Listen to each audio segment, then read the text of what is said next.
Hello, everyone. Dan Goodstein here with the Digital Leaders Show, where we talk key issues and news at the intersection of business and technology in hopes of making you a better digital leader. We're live every Wednesday at noon Eastern, 9 Pacific on LinkedIn and YouTube, and the audio recording is available the following week wherever you get your podcasts. Today, we're discussing tariffs effects on the tech industry, plus headlines for digital leaders from the world of enterprise technology. Thanks to our sponsor, Oracle NetSuite, their cloud ERP helps provide real-time visibility into operational and financial performance. Podcast followers can get preferred pricing of up to 45% off. Just go to irpaai.com/NetSuite for more information. I'm Dan Goodstein. I head up IRPA AI, and we're a professional association, media, and peer-to-peer research network providing education, networking, and advice to over 130,000 members globally, all around automation, enterprise AI, and digital transformation. I'm joined today by Chris Surdak, Senior Analyst at IRPA AI, former White House Chief Transformation Office Advisor and Partner for Digital Transformation at Gartner. Chris, good afternoon. How are you, sir? Happy Tariff Wednesday. Yeah. How many are they sealing the windows in the tall buildings on Wall Street so nobody can jump out? Or, I guess we'll find out.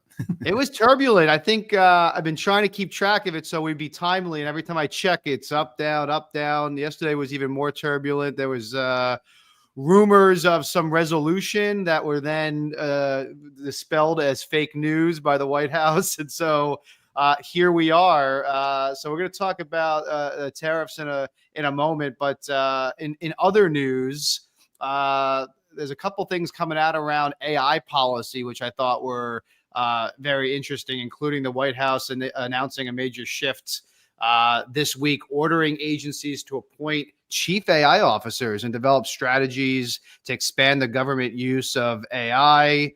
According to Reuters, this rescinds a bunch of Biden-era safeguards and emphasizes more of a pro-innovation approach. Meanwhile, more criticism of Musk's AI team.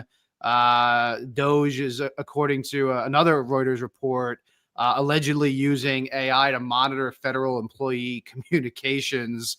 The sources claim the team has deployed Musk's Grok AI chatbot and privacy-focused Signal app, sparking concerns over transparency and potential retaliatory things in the works. So that's all part of what we talked about last couple of weeks around this overhaul of government efficiency. And all of this kind of cracks me up because most of this has been going on for the better part of a decade anyway. It's just now we're like kind of shining a spotlight now with AI. Well, fair enough, but I 2 days ago I was contacted by a colleague she was sharing with me that Fortune 500 company, their CEO had just announced that everybody in the company had to start using Google AI. And when someone in the meeting brought up some privacy concerns, he said, no, they say they won't use any of our data. And so she reached out to me and I said, okay, let's go directly to the end user license agreement where it says we're going to use your data. So, and none of this strikes me as anything new or different than we've been doing in the past. To your point, not with AI, but this sort of monitoring has been going on since Google started. That's why Google's worth $1 trillion or $2 trillion or $500 billion now with the market volatility. So, in the list of things you listed, the Musk thing is, and AI monitoring everyone is probably the least of my concerns because we've been doing that stuff for decades. The market, so I don't know, where do you want to begin? There's so many different topics to dig into. Well, I guess the question is, do you feel that I guess there's maybe two schools of thought on this, right? One is, hey, all these private companies have been benefiting from AI and our data. Why not have the government benefit from it and create efficiency, right? I guess that's one school. The other school is, do we really want a social media platform, an AI platform, and a government agency to be in the same place? Well, and arguably, I would argue yes. I mean, if we believe what like Zuckerberg himself has revealed over the course of the last like 6 months or so that, yeah, indeed, they were back ending all of the data like on Facebook and Meta into the federal government. We saw that in the Twitter files. It was happening covertly anyway, which prevents, if you will, any kind of oversight. So I kind of welcome it as long as it's well known. I mean, the fact that it's being revealed by mass media, to me, is a good thing, because previously it was covert. And it's takes you kind of the Heisenberg uncertainty principle. The act of measuring something changes what's being measured. At least if you know that it's happening, you can modify your own behavior accordingly. So for me, it's almost like a good thing that there's notification and sort of at least a degree of participatory consent. So as long as they notify you that they're using AI in your tax returns, you're good. Oh, well, they're doing well. I mean, TurboTax is doing it right now, and Intuit is doing it right now. They've been using AI to keep track of my tax returns for the last 20 years. So I would rather know it's happening anyway. So I would at least rather have the notification be there so I can act accordingly, or not act accordingly, because it's the absence of behavior that's actually the strongest signal. Interesting. Some news in the crypto world, which I know is vital to you, interesting to you, Chris. The crypto giant Ripple has announced a deal to buy prime brokerage firm Hidden Road for $1.25 billion. It's one of the largest ever acquisitions in the cryptocurrency space. And around the same time, the DOJ has decided to scrap its crypto investigations unit. The federal government that was investigating crypto-related crimes is essentially gone, and some of those responsibilities are going to be falling on, looks like, the U.S. attorney's offices. So there's kind of a refocusing, according to the DOJ, on crimes of terrorism and human trafficking. But it's kind of the latest in a series of more crypto-friendly policies in the new U.S. administration. Yeah, and it's something that I look at with a bit of mixed feelings. This is a space that I'm deeply interested in. It's something that I'm also working in. Is there a lot of fraud and crime associated with this? Yeah. Is there a lot of fraud and crime associated with fiat currencies? Yeah. So I think that sort of the time frame of crypto being just the wild west is we're getting a little bit past that. And there was I think a degree of overcorrection, which you always have, right? If the pendulum swung too far one way, and there were crazy crypto scams for many years, Trump's meme coin was worth like $75 billion a couple of weeks ago, or something insane. And it's something that actually has no inherent value. So I think the pendulum swinging back a little bit is probably a good thing.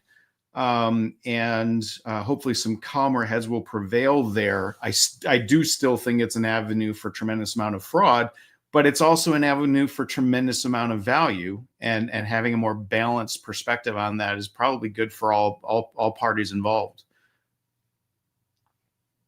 Alexa has been in the news again for its Alexa Fund. It's a part of Alexa, part of Amazon, that was launched in 2015. Really more on the voice ecosystem. Now it's widening its net beyond just that. It's essentially a venture arm, and they're making some announcements. No surprise around AI, but also new hardware startups. Give me more ways of collecting more data so I can stick it in more of my generative AI training.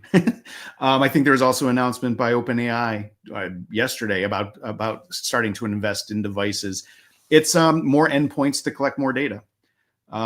It's ironic in a world that has, I think we're close to like 1 trillion sensors out there in the world, and we're finding that it's not enough. So I think it's a very legitimate play. It's a sensical play if we're going to continue on the generative AI path, and we need to continue to follow the scaling laws that we think apply to generative AI. And if you're a hardware player, great. There's more. We're potentially going to see newer, cooler consumer sort of endpoint gizmos. Are they going to improve our lives, and are they going to make generative AI any better? Time will tell. But I think this is really a play for more data and more tangible things to point to for the $1 trillion or $2 that we're putting into this right now. Yeah. Interesting. Stanford University just had a AI index report come out, dealing with like a 400-page report on everything from business adoption of AI to regulation, research, scientific discovery.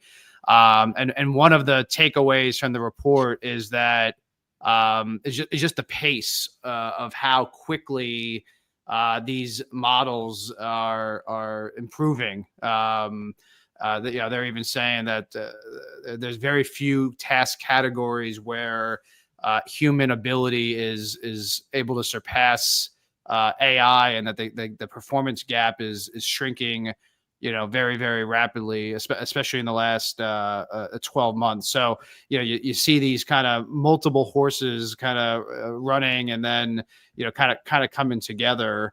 It's fueling another resurgence of questions, excitement, concern about, are we closer to this idea of general AI, general artificial intelligence?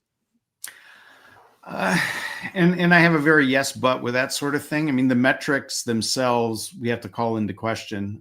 There are some articles this last week that OpenAI and Claude and so forth have now passed the Turing test, the old classical test for, is this human-ish intelligence or not?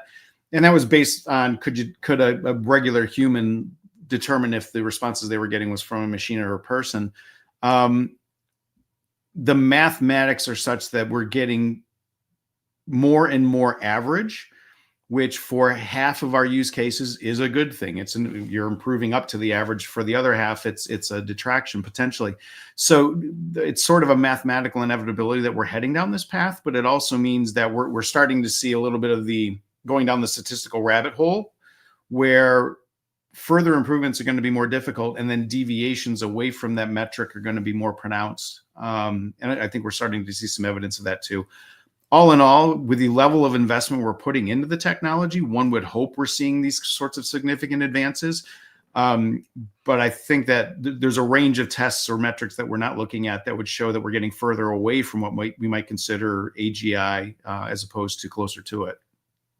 Well, I don't know if it's AGI or AI assisted agents, but there was a couple reports this week, CNBC, I think LinkedIn also, that there's been this huge influx of fake job seekers, many of which are agents of foreign governments and looking to get these jobs to steal customer data or trade secrets. They're using Gen AI, they're using deep fake software to appear as kind of perfect candidates for remote jobs. And Gartner has said that by 2028, 1 in 4 job candidates will be fake.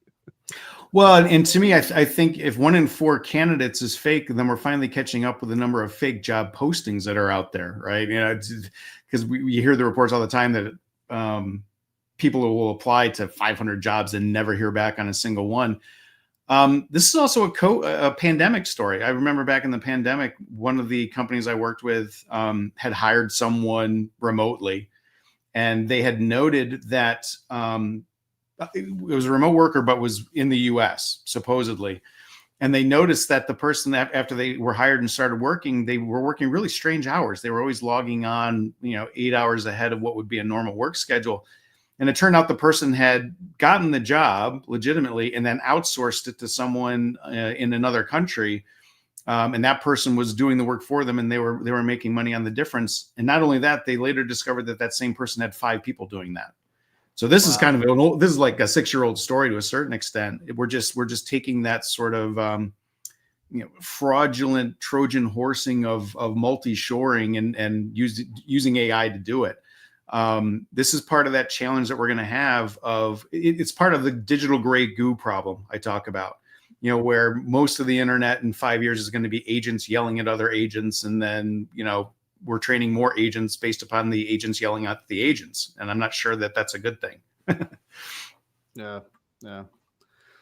All right. So let's get to our main topic today, which is I think the main topic on every news channel and every outlet, maybe in the world, which is trade tariffs, trade war. But let's talk about it within the context of the tech industry. But before I do, let me set it up, right. I mean, the new tariffs went in effect today. It includes essentially 104% levy on China. There are reciprocal tariffs going into effect against 86 countries. Some analysts have said that that's the new U.S. average kind of effective tariff rate is now about 20% overall, the highest in more than 100 years. And of course, we talked about this before. The markets are kind of swinging violently, mostly down, but also up yesterday and a little bit this morning. The S&P dropped like 20% since the record in February. And just the trading range of highs to lows has been the highest that it's been since 2020, but before that, 2008, 1987. It's only happened a few times where there's been this much kind of volatility going on.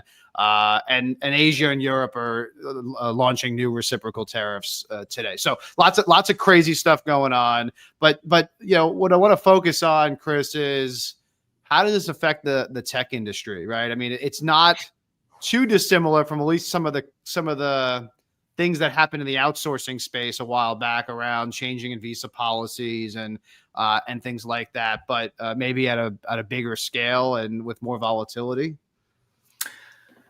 Boy, so much to unpack there. So, I mean, tech has been on the path of this deglobalization, really unbundling of the last almost 100 years that came in the post-World War II Bretton Woods agreement world, where the U.S. dollar took over for the British pound as the reserve currency of choice globally. The U.S. was going to drive for globalization and international trade because it is a stabilizing thing and it allows for greater worldwide efficiency, and allowed for the explosive growth that we've seen over the last, again, 80 plus years. And the stock market and Wall Street has been built upon that. I mean, keep in mind that this was all 10 years after the Great Depression. Stock market collapsed completely. Wall Street was where that was the most hit by that. So if you're threatening or undermining or even just disrupting the basis of the globalization and worldwide trade for the last 80 years, it's going to be disruptive. And I think to a certain extent, chaos was the point. Trump being Trump, the ultimate TV personality, chaos is good for ratings, right? But I think the underlying point in all of this is that the sort of subversion and moving away from globalization in the tech industry has been underway for a good 10, 15 years. You'll recall my second book, Jerk, where that's exactly what I outlined in that book. That we're moving away from a capital-centered economy that we've been at for the last 250 years to an information-centered economy where information is the basis of wealth and power. And that's why the tech giants are worth, what, $10 trillion or maybe $4 trillion today, wherever they are. So the physical world is kind of catching up to what we've seen in the tech and information-based world for a good 10 years. It's going to be really painful and disruptive, but I think that's the point. It's sort of the death throes of the old world order that is really coming to an end. And it's not going to happen without some pain and agony associated with it, frankly.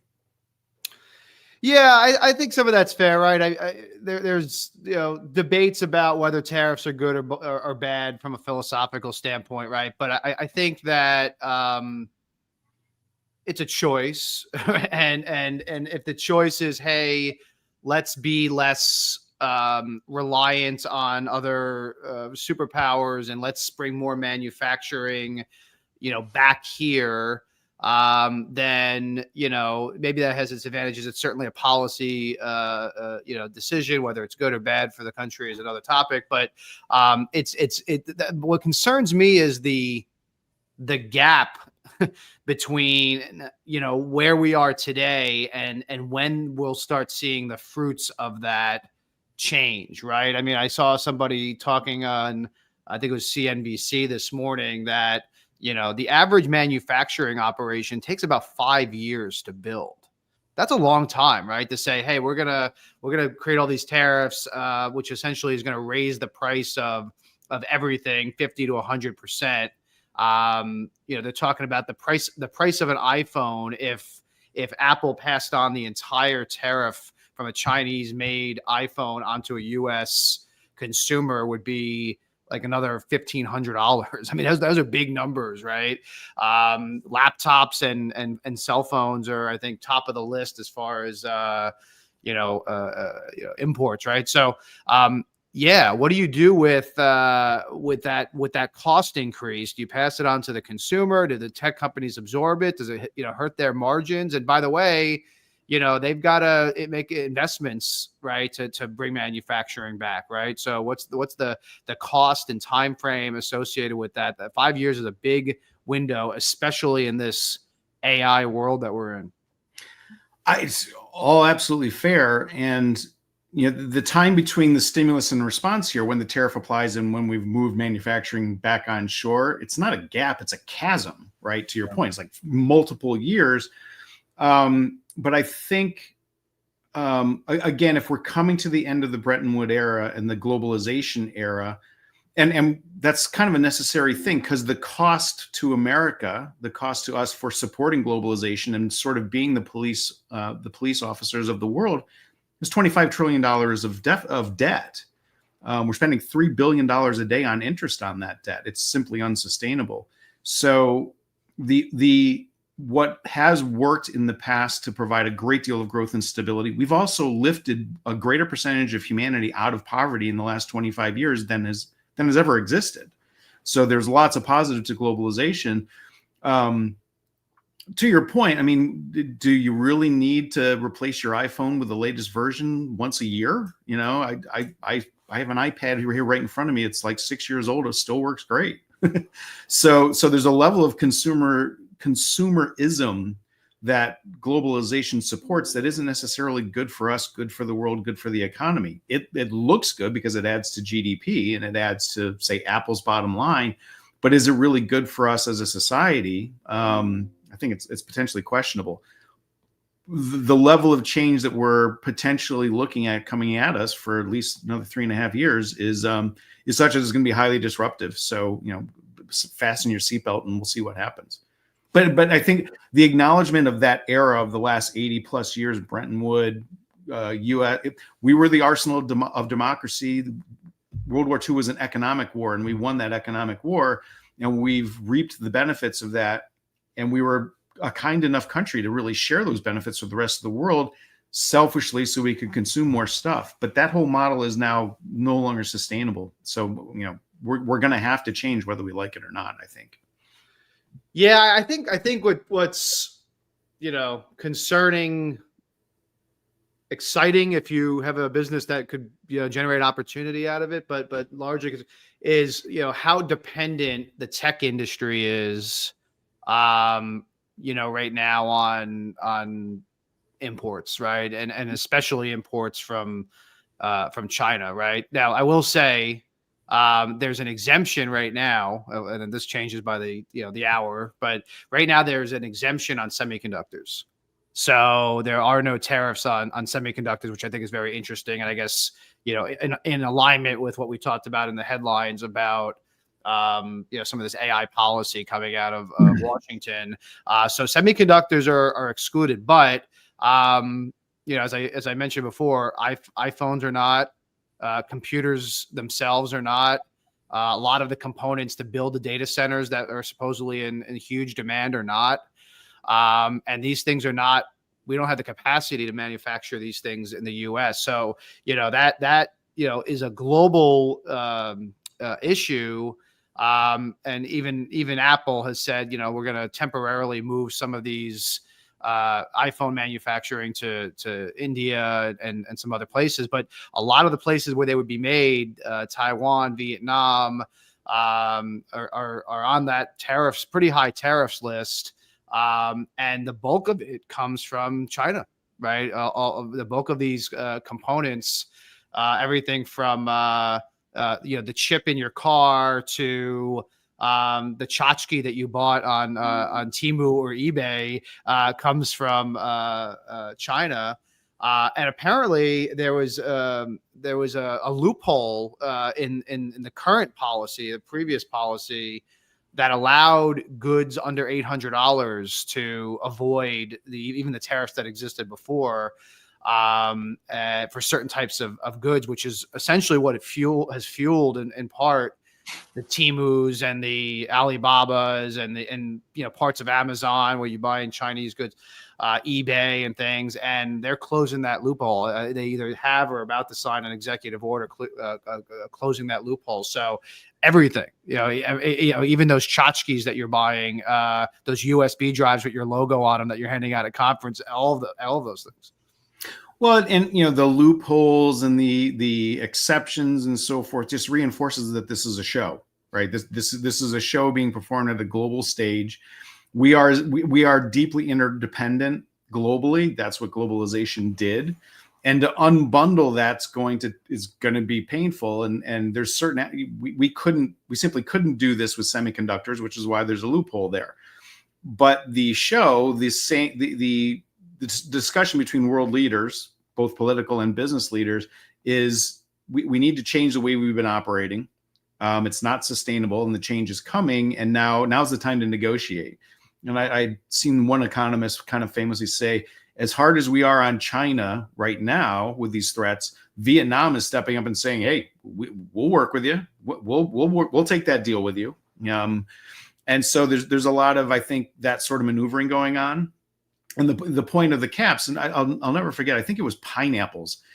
Pineapples were being grown in Costa Rica, were thrown on a ship, sent over to China, where they were canned in China and then sent back to the U.S. And that there was an argument that was more efficient and cheaper than just having them shipped direct from Costa Rica. And that's based upon tariffs and so forth. And if you take that and you write that large across the entire economy, you wonder, are we really getting, as end consumers, are we really getting a better price? Or are we just putting more people between the producer and the end deliverer, all of whom take a cut? And I'll never forget when the first time I went to China, Beijing, many years ago. At the time, I wore prescription glasses, and I remember going to, I think it was the Pearl Mall, the Pearl Market, which is like this 10-story tall building in Beijing, where every story you could buy something different. And I walked in there and I bought, I think it was 4 pair of prescription glasses with brand name frames. They had the glasses made for me in 45 minutes. And I think my total payment was about $120 cash. So that's what it costs to produce these things over in China. And then you'd have $2,000 of markups as they made their way across the ocean and into the US. So, yeah. But did that go away? I actually wonder if this adds that, right? I mean, there was a piece this morning on, logistics companies and supply chain freight companies that are actually, doing better now because of the complexities of getting this stuff into the country and where do you source it. So, maybe a more diverse supply chain is a good thing. But I don't know that it gets rid of intermediaries. Maybe it adds intermediaries, and maybe that's a good thing. If they're American intermediaries, then it's good for the U.S. economy. I don't know. If you could have produced it, if you produce it in China for $100 and then you pay $1,000 over here, then a whole bunch of companies made $950 to $1,950 in between. Potentially now with automation and with AI and the level of automation we have today, as opposed to the 90s, now you can produce it in the US for $500 and the person in the US consuming it actually has a higher paying job because more of the manufacturing came to the US. Brings up another issue. Do we have appropriate talent and skill set in the US to even pick up this ball and run with it? So, that's another challenge that we have to look at, because we're not going to train the workforce overnight to assume any proportion of this manufacturing, let alone a more automated manufacturing. But I think what the volatility you see in the stock market is, again, this supply chain, this globalized supply chain and production and distribution mechanism that we've spent 80 years building is going to come undone to a certain extent. And so nobody knows what it's going to look like on the other side. Are we going to be better off or are we going to be worse off? We don't know. What we do know is that we can't keep going the way we have been. Yeah, and you know, I'm of the belief, and I'm not the only one, obviously, who's said this, but I think it's more negotiation than anything else. I mean, the reality is, you know, Apple's a perfect example. I mean, they've all but, I think, said that they're not going to manufacture iPhones in the United States. So it'll become, okay, we're going to do it in Thailand, we're going to do it in Ireland, we're going to do it wherever we can, you know, influence policy and get the lowest tariff rates or what have you. But that doesn't actually bring, maybe it brings revenue to the United States, but it doesn't bring necessarily more jobs to the United States if they just find other ways or other places to make these things. I guess the point I'm trying to make is I don't think it changes globalization. I think it just rebalances it, perhaps. Yeah. There's been some argument that the U.S. economy since World War II, where we basically built everything the entire world consumed, I've heard it called the financialization of the American economy, where most of what we're doing is just shifting money from one person's column to another person's column and not really producing stuff. So the extent to which we may be forcing ourselves to change that equation, I think is arguably good, but it's going to be disruptive. If we're not actually producing goods and services and things of value, then you have to wonder what is underpinning our economy other than consumption. So it's not going to be optimal. It's not going to be pretty, and we're going to have to go through it. But again, if you look at $25 trillion of debt, which we've bought the house and we have the mortgage to pay, and now the bank's coming and calling the mortgage, and we don't have the $25 trillion to pay it. So we've been living beyond our means globally. Certainly America leading the charge, but globally we've been living beyond our means for a really long time, and now the bill's coming due. So unless you either renegotiate the debt, you go to war, or you default. So, Chris, there was talk early in the robotic process automation, software automation days of how, especially in the European Union, how do you deal with the loss of potential jobs from technology? And there was a minute where they were talking about essentially a robot tax, right? Say if you're gonna put this is when everybody thought RPA was gonna replace jobs, but now you got AI, right? So, you know, is there a potential here for an AI software tax? You know, if I buy my software from a company in anywhere, China, Europe, Israel, is there a potential for that, or is that more just kind of scare tactics, posturing? No, I think it's legit. I recall, and I think this was true. I recall last year, didn't an AI run for mayor of a town in Japan and won? Come on, is that true? Dead serious. Look it up. Could be fake, but to that end, I think there was a recent ruling I posted on it last week where AIs, and this is in the US, AI could not get a copyright on something generated by an AI. Right. So on one hand, you have people sort of anthropomorphizing AI and saying, oh, this is a legal entity like a human. And in the US, the courts have kind of put a stake in the ground and said, not true. This reminds me of, I think it was about 11 years ago. Someone had killed a character in a online video game. And they were, I believe this was in South Korea, they were convicted of digital murder. And there was actually a fine associated with that, which if you're an online game, it's all about killing other people or digging mines or whatever. So I think you're going to see a degree of people testing the edges of exactly what you're talking about. Can I treat AI as an entity that is taxable and so on? And those edges of what is legally true versus objectively true, because those are not the same thing. There's legal reality and there's objective reality. We're going to be testing the edges of that a lot over the next couple of years.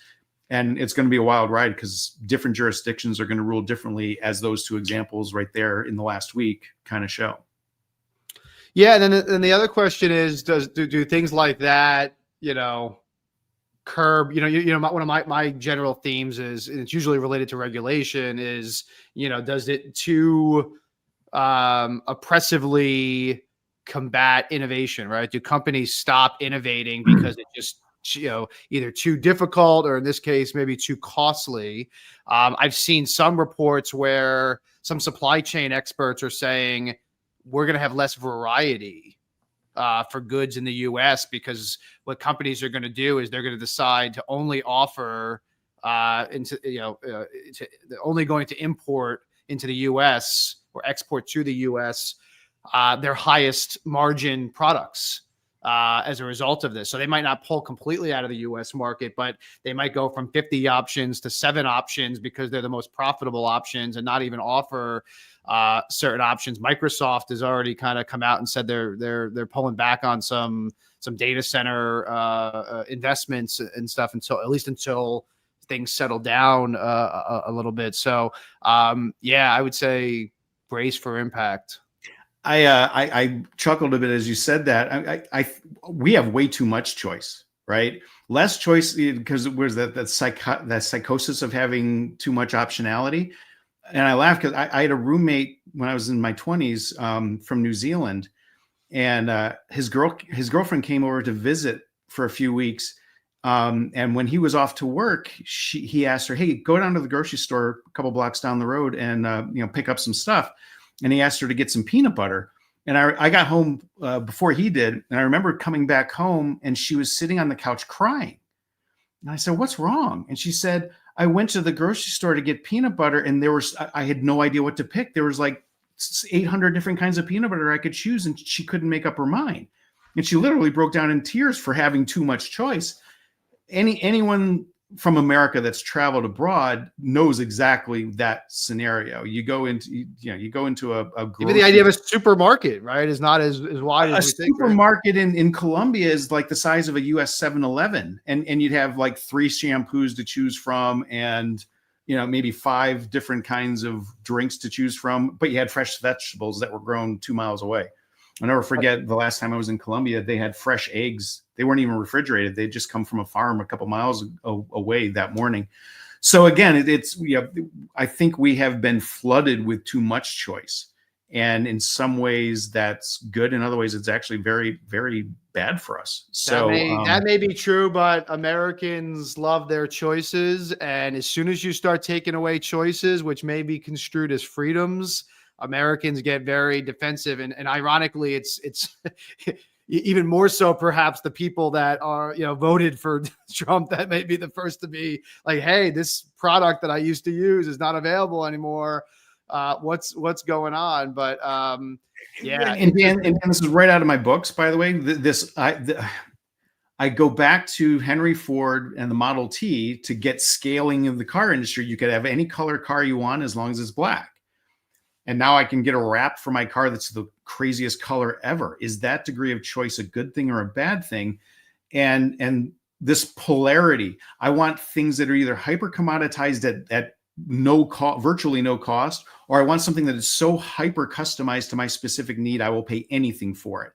That's why you have a $5 million watch that Zuckerberg's wearing in the middle of a try to look like a common man with Joe Rogan conversation, right? The whole internet was exploding over the watch that he was wearing.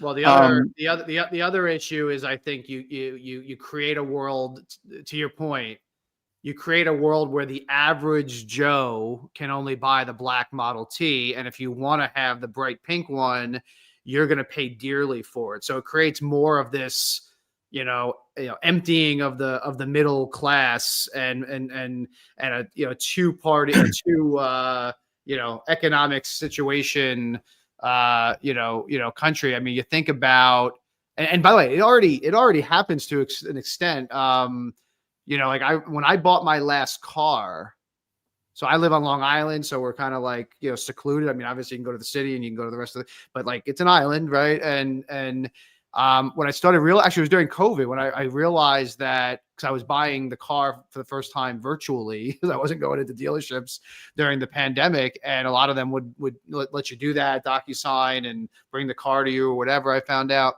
that the color that I wanted was like impossible to get on Long Island. And I finally spoke to a friend of a friend that worked in the car industry. He said, yeah, because it's cheaper to buy black and white cars or gray at scale because they're more common colors. If I buy a bunch of red cars or blue cars or pink cars and they don't sell, then I'm stuck with them.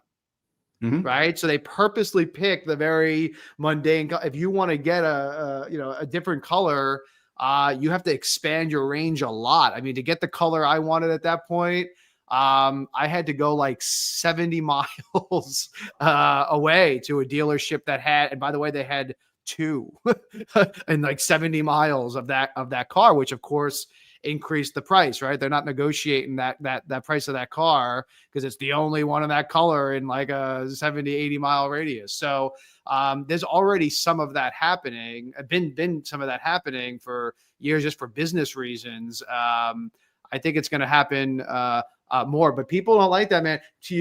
Anybody who's ever been to the Cheesecake Factory knows People horrible. And it gives me like anxiety, and it goes against every marketing principle I've ever been taught about simplicity. And like you say, analysis paralysis, less choice, but Americans love their choices, man. You made an absolutely critical point that I want to reemphasize. You said, the average Joe person is buying the black car and getting something average, but their Instagram feed is filled with pink Lamborghinis and gold-plated Ferraris, and this is what you deserve. Why don't you have this?